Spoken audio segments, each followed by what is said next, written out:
let's talk about the birthright to exist.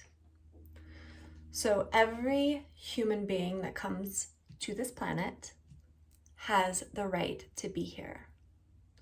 Everybody has the right to exist, to take up space, to have needs, to have wants, to connect, to speak.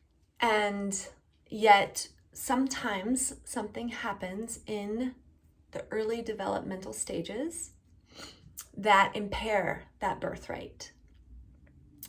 For example, and this happens pre-verbal. This happens really early on when your identity is forming. So up to age 7 is when you're taking in so much information and you have no context for it. It's all new. And babies take in like so much more information than we do.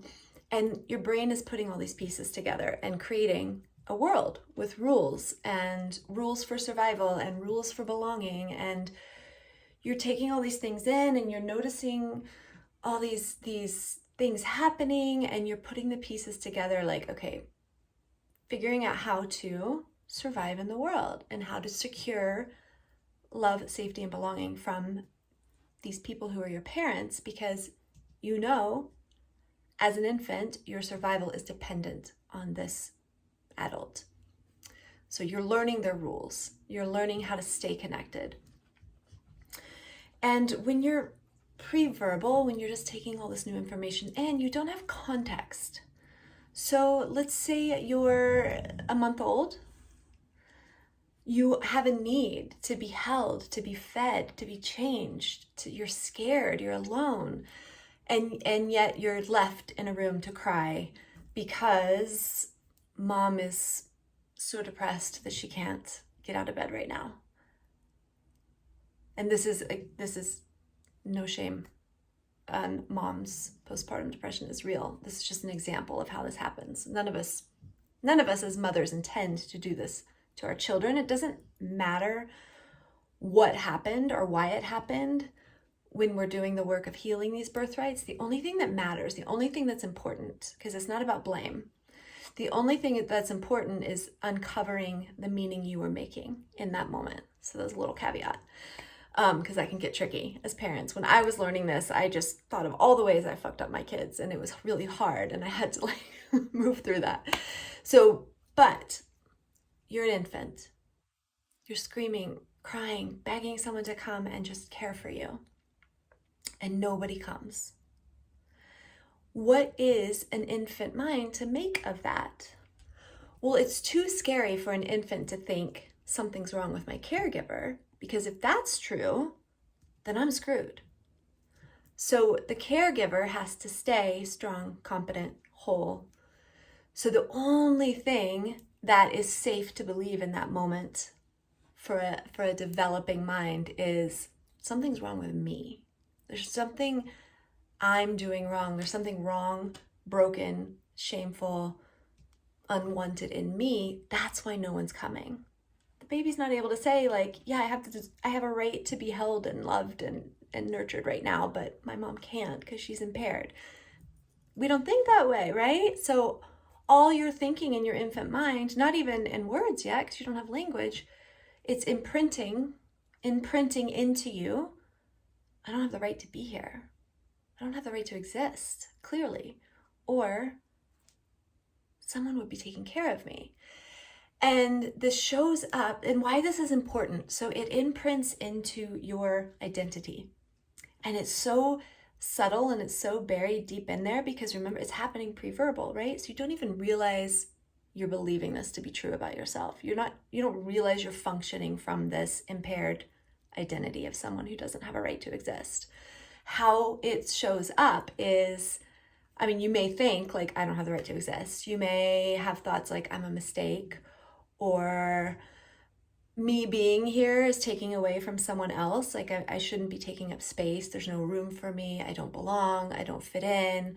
I'm not welcome here. I'm invisible. I don't deserve to be here. I don't matter. Nobody really cares about me. I don't matter. I can't trust life. Life is dangerous. Life is scary. And how it might show up for you in behavior is in groups. Maybe you shrink or hide. You feel invisible. You feel like no one really sees you. No one really hears you. You feel lonely, even in settings with people that you know. You just feel alone. You feel like you're almost like you're in your head and you're not in your body. This used to happen to me. I would try to look myself in the eye in the mirror, and I had no connection there. I was like, I felt like I wasn't in my body. It felt like I was so disconnected from everything that was happening in here, and I was just in this world, this survival world I'd created. Just always feeling separate, feeling invisible, feeling empty. So it's important because those are all unwanted experiences, right? And they're things that can really like impair your ability to have a quality life where you're in connected relationships and your needs are being met and you're pursuing your dreams and your purpose, and you're feeling like a part of something. If you have this underlying belief, I don't have the right to exist, everything you take in is going to go through that filter. So you're in a crowd, you're an adult, or say you're in a meeting at work, and everybody's sharing ideas and you have an idea, right? But you have this belief like, I don't matter. So you talk yourself, well, nobody's really going to care, or somebody's already thought of this, I'm sure. Like, it doesn't matter what I have to say. And so you don't share your idea. And then somebody else shares it. And everyone's like, oh my gosh, thank you for bringing that up. What a great idea. And you're feeling like, see, I knew it. I'm invisible. I don't matter. Nobody cares what I have to say here. They care more about what he has to say. All of that experience is happening for you. The meaning you're making of that experience is all to affirm that belief you have that you don't matter, that you don't have the right to exist, that you shouldn't be taking up space. You taking up space is a burden for everybody around you. And so you're creating this scenario over and over and over again and building all this evidence that, yeah, I am worthless. I am invisible. Like, nobody does see me. Nobody does care about me. I am all alone in the world. But you're the one creating it because of how you're taking in information and how it's filtering through this belief of, I don't have the right to be here, because you don't know that belief's in there. It lodged in so early, and you started collecting evidence early in your life, and you collect enough evidence and it feels like just the truth, right? But you don't realize all along that you've been collecting false evidence based on a false identity, a false belief. So the work that we do, the healing that we do, is to find the core belief, the core wound. In this case, the impaired birthright is, I don't have the right to exist. We find when that took root in you. We go back on your timeline. We discover the origin of that belief, and then we re-imprint that belief, because of course you deserve to be here. You would not look at any infant today in the eye and say, you don't have the right to exist. That one does. You don't deserve to be here. You would never do that to an infant, right? So when you're able to go back to your infant self with your adult sourced mind and self, and you have all the understanding now, and you have the capacity to love, you go back to your infant self and you tell a different story. Of course you belong to be here. Of course you deserve to be here. Of course you belong. And then you re-imprint your life, in a sense. This all happens kind of fast. But you come back up through all these experiences and you see like, oh, I interpreted this as that, but that wasn't true. I did deserve to be there. I did deserve to take up space.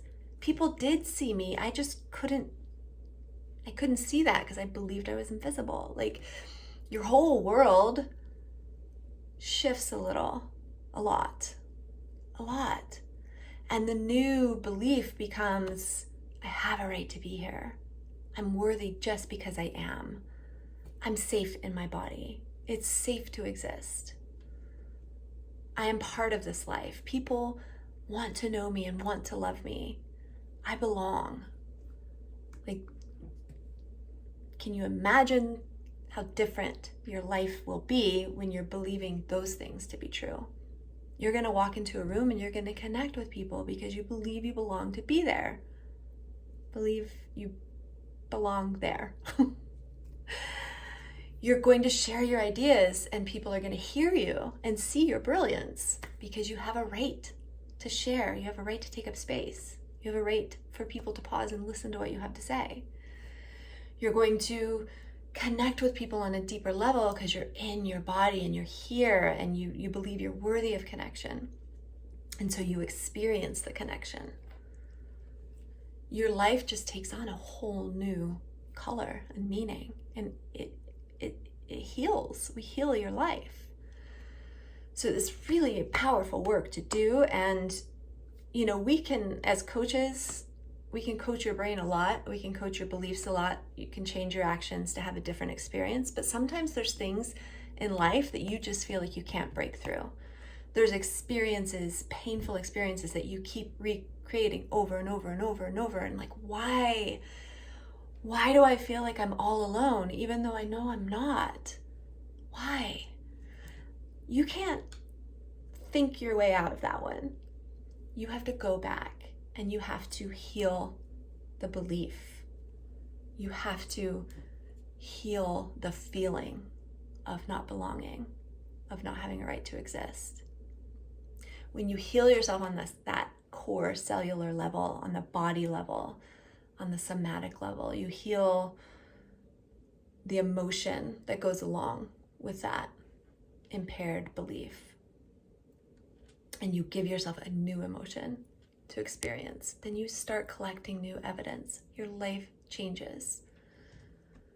It's really important, really powerful work. So if you feel stuck, like you don't know how to get out, I highly, highly recommend doing this work with someone. I do this with my clients. A lot of coaches do this.